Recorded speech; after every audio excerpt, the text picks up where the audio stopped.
everyone, welcome to my channel. It's Haysie Simmer here, and today I have another episode, a mini-sode of the Extreme Ultimate Decades Challenge, the year 1336. In today's episode, we are checking in on some more side households, going to see what they've been up to while we are heading into war for the year 1337.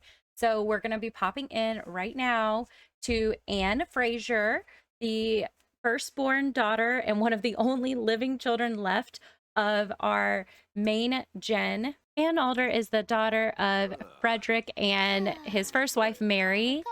As you know, Frederick lost all the children that he had with his... Oh, they're very flirty. He lost all the children that he had with his second wife, Tiara, and his soulmate. So Anne is one of the only remaining Alders left. We need to age up her children, and her husband is coming to let her know King Augustine has put in an order. Oh, look at them, their romance.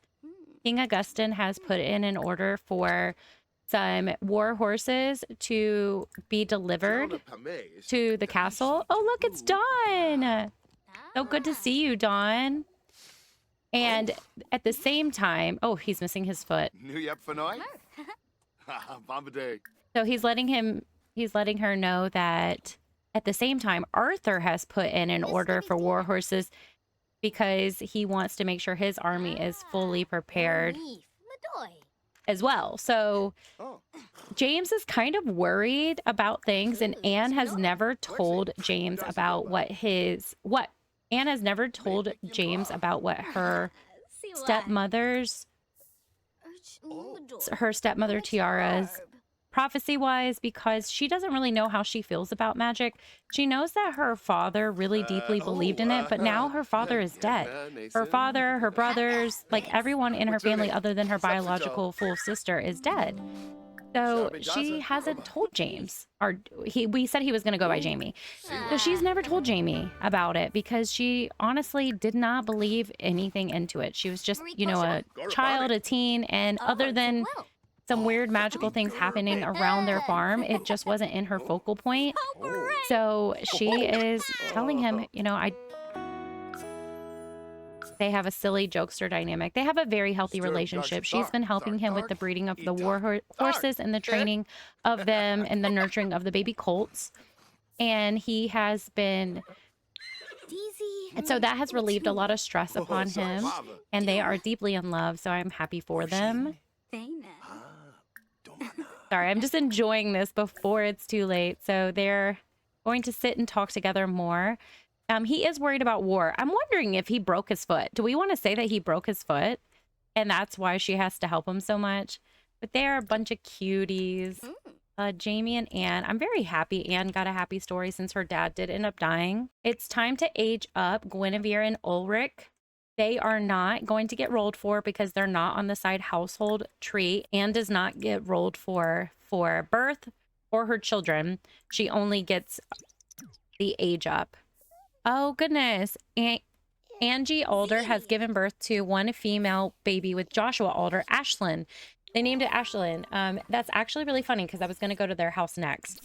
So Ulrich grew up to be calm, and Guinevere is going to grow up now to be wiggly. So they're going to do all right.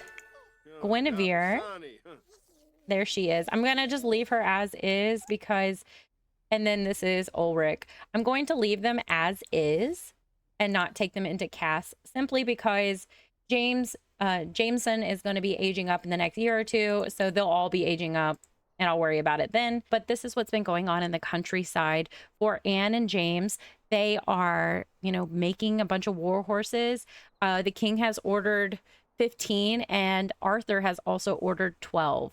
So that is what they are currently dealing with. Is they're just trying to make sure the quality of the war horse is fully trained for what the monarchs are seeming to be preparing for in the kingdoms.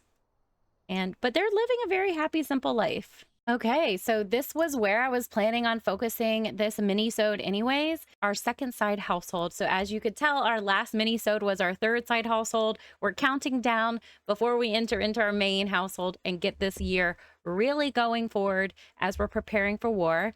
This is Joshua Alder. He is the son of Francis and brother to Theodore, our current heir. They just had their first child that they named Ashlyn, which is such a beautiful name. But we have to do some death rolls for his wife, Angie, to see if she survived birth, and for the baby to see if she also survived birth. Okay, so we have Angie here to see if she survived birth. She just can't get a 1. Yay! Okay, Angie survives birth. For the baby, it's 5, 10, 15, or 20. Ooh, okay. That is close, but Ashlyn makes it. Now I'm going to go ahead and do her infant roll and age her up, since that will be within the next day, because you just have a baby for 1 day. And for the baby age up, it's 12, 16, 18. Ooh, okay. So we have baby Ashlyn. I'm going to add her to the family tree right now. I put a PC in their house and I was able to adjust MCC.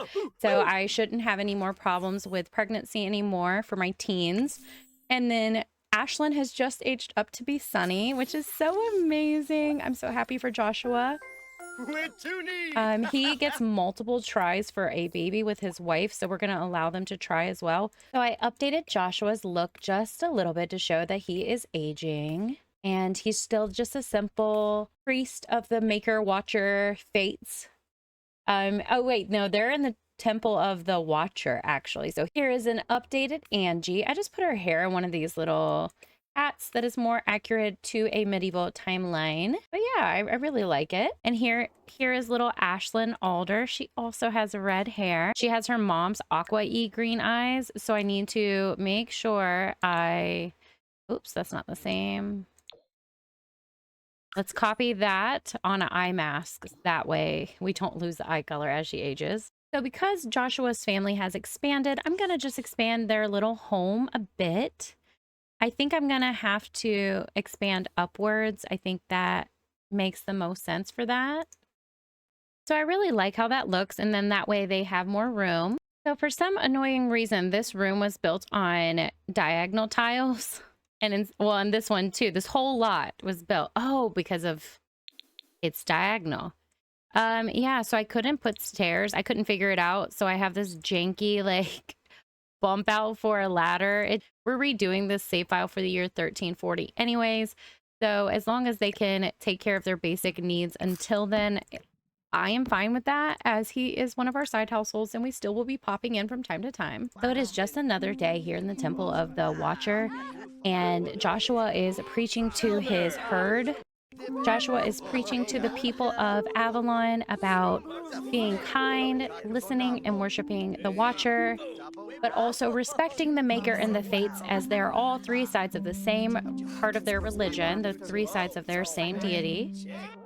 And everyone in the community is coming out and getting together. It looks like Cassandra Scott is feeling some type of way, but okay, awesome. So yeah, he is preaching to the people about being kind and not spreading hate and war throughout the kingdom.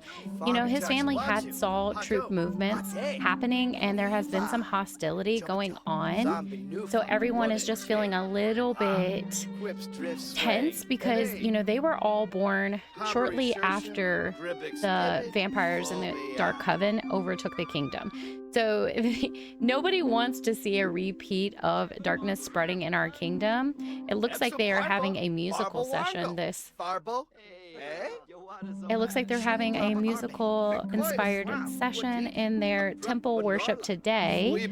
But everyone is just, you know, getting together and bonding as a community. People have really appreciated Joshua's take on the teachings of the Watcher and the Maker and the Fates, and his beautiful wife Angie has played the harp and brought so much peace for the locals' faith. And as well as Angie is a wonderful person who goes around and helps people with their chores and stuff that they have going on in their house. She's just a helpful hand, and Joshua has done his best to raise money to help the community and give back, because he was just raised by his dad Francis to care about others. So they're doing great in this side household. Joshua has really just focused on keeping the community together and remember what the values of our kingdom are.